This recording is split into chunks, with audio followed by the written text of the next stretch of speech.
Hello guys, welcome back to our YouTube channel. ഞാൻ ഇപ്പോൾ +2 പഠിക്കുന്നത്. +2 കഴിഞ്ഞ് 2 മാസം ഇവിടെ ഇരുന്ന സമയത്ത് ഞാൻ എന്ത് ചെയ്തു, ഒരു ട്രിപ്പ് അങ്ങ് പോയേക്കാന്ന് വിചാരിച്ചു മൈസൂരൊന്ന് കറങ്ങാൻ പോകും. കൂടെ എക്സാമും ഉണ്ടായിരുന്നു. അപ്പം അങ്ങനെ പോയപ്പോൾ കുറച്ച് ക്ലിപ്പൊക്കെ എടുത്തു. അതാണിപ്പോൾ നിങ്ങൾ കാണുന്നത്. എക്സാം ആകെ 2 മണിക്കൂറേ എടുത്തു. അപ്പം രാവിലെ എന്ത് ചെയ്യുന്നു വിചാരിച്ച് ആദ്യം എന്ത് ചെയ്തു, വെറുതെ ഇരുന്നു. അപ്പം ആദ്യം കൊണ്ട് പള്ളി കൊണ്ടുവച്ചു. പള്ളിയെല്ലാം പ്രാർത്ഥിക്കാൻ വിചാരിച്ച് പ്രാർത്ഥനയൊക്കെ കഴിഞ്ഞ് പരീക്ഷ കഴിഞ്ഞപ്പോൾ ഞങ്ങൾ എന്ത് ചെയ്തു, ഒരു പാലസിക്ക് കിടന്നു. അവിടെയാണെങ്കിൽ അടിപൊളി വ്യൂ ഒക്കെ ആയിരുന്നു.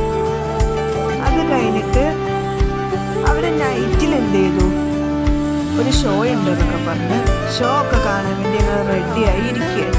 അത് ഷോയൊക്കെ കണ്ടിട്ട് ഞങ്ങൾ നേരെ ഞങ്ങളുടെ വീട്ടിലേക്ക് പോയി. അപ്പോൾ വീഡിയോ എല്ലാവർക്കും ഇഷ്ടമായല്ലോ. അപ്പോൾ നിങ്ങളെല്ലാവരും എൻ്റെ യൂട്യൂബ് ചാനൽ സബ്സ്ക്രൈബ് ചെയ്യാൻ മറക്കരുത്. It's me Anila signing off. By.